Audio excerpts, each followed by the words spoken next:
A man is stuck in the flood. A man in a boat then invites the other man to get in. No thanks. I am waiting for God to rescue me. The water keeps rising, and then a search and rescue team comes to rescue him. He tells them, "No thanks. I'm waiting for God to rescue me." The water keeps on rising. A helicopter then comes by, and the man inside lowers a rope and screams down to the stranded man to climb up the rope. He says, "No thanks.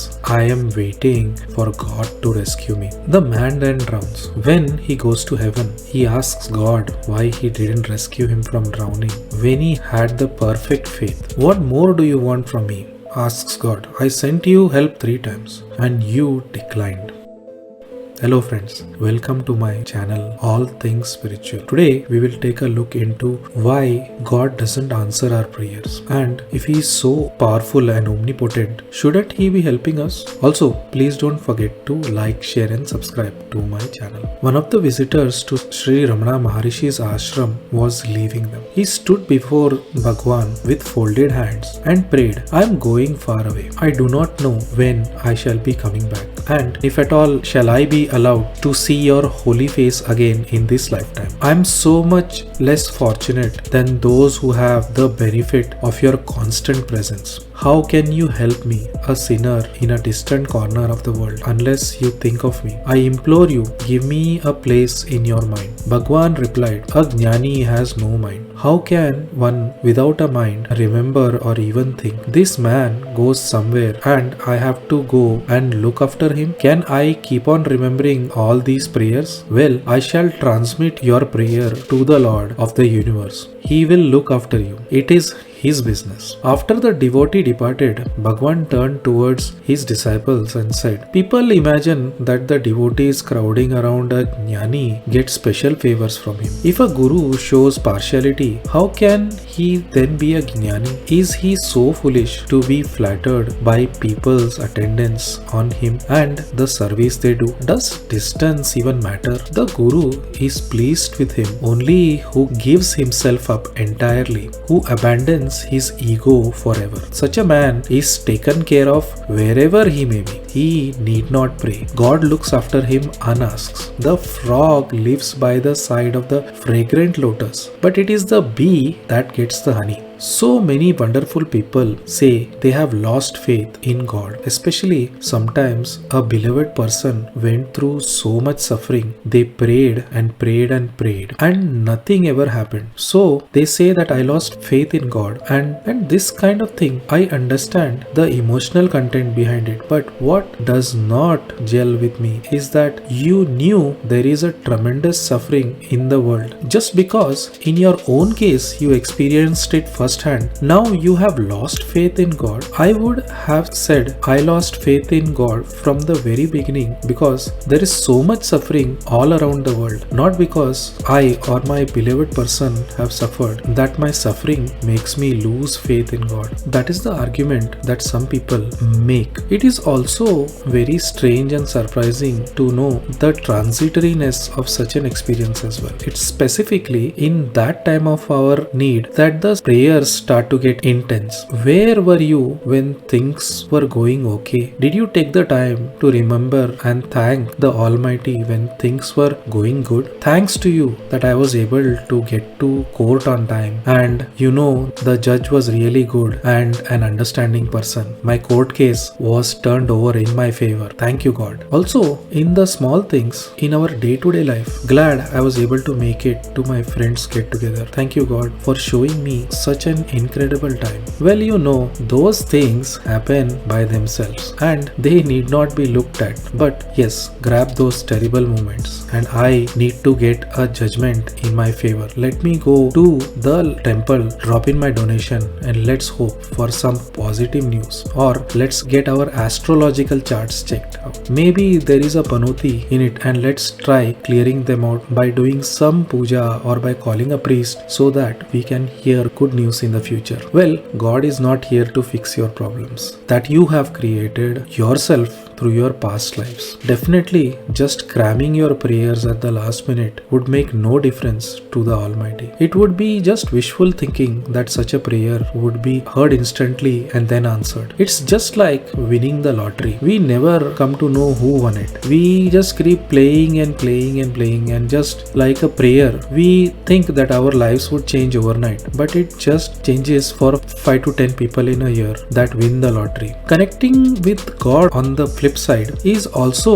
like winning the lottery, and that too, not many people make it on their journey, and they spend lives finding the answer to that question. A few people that get to understand the deep connection with that one know that it is not those prayers or the ringing of bells in temples, and not just making that quick trip to your local temple priest to complete your pujas. It's far more deeper bond that only the person has to develop by making his or her mind steady through meditative practices. A mind that just prays to get rid of their worldly problems is just a weak mind that is unable to face its life's problems. Agreed that some people face calamities in their lives, and it's not easy to get out of these problems. But if the mind is made steady, then there is no wavering in the face of such grave situation. It is a test for such a person, and each one of us have to go through this test based on our own past lives, that we get that amount of suffering that we may need to overcome. A steady mind is very ready for such sufferings and doesn't reach out to prayers. The reason is that a constant prayer is already set in motion within this steady mind, and once this mind is constantly engaged in chants of God, he or she knows that even through such a calamity, there is nothing that needs to be done but to go through it, and with a head held high and not by going into hiding. Once the jiva has passed such sufferings, he or she knows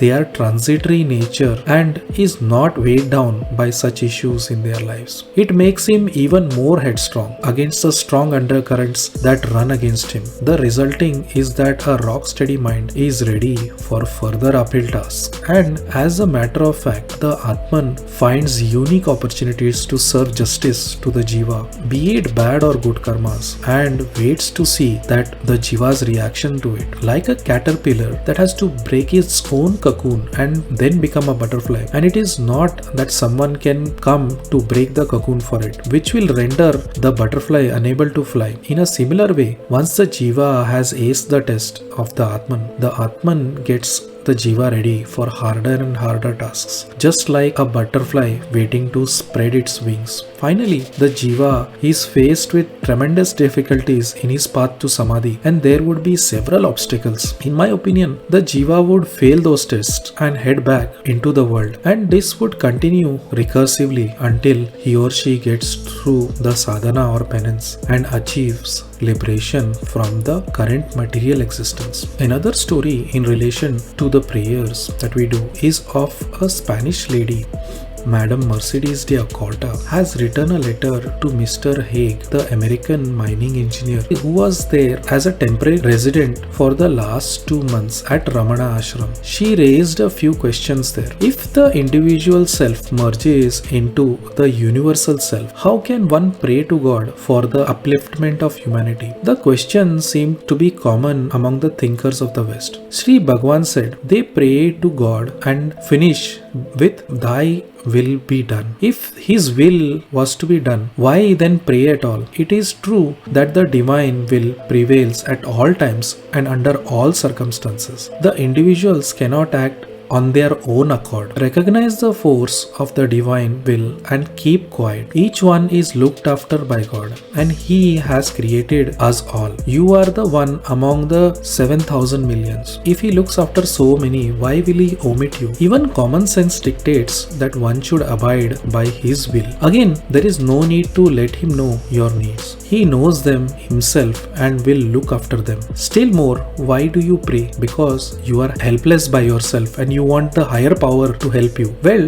does not your creator and protector know your weakness already? Should you parade your weakness in order to make him know it? To which the disciple replied, but God helps those who help themselves, isn't it? To which Ramana said, certainly, help yourself, and that is itself according to God's will. Every action is prompted by Him only. As for prayer for the sake of others, it looks so unselfish on the surface of it, but analyze the feeling and you will detect selfishness there also. You desire others' happiness so that you may be happy, or you want the credit for having interceded on others' behalf. God does not require such an intermediary. Mind your own business and all will be well. The disciple then asked Shri Ramana Maharishi, does not God work His will through some chosen person? To which Maharishi replied, God is in all and works through all, but His presence is better recognized in purified minds.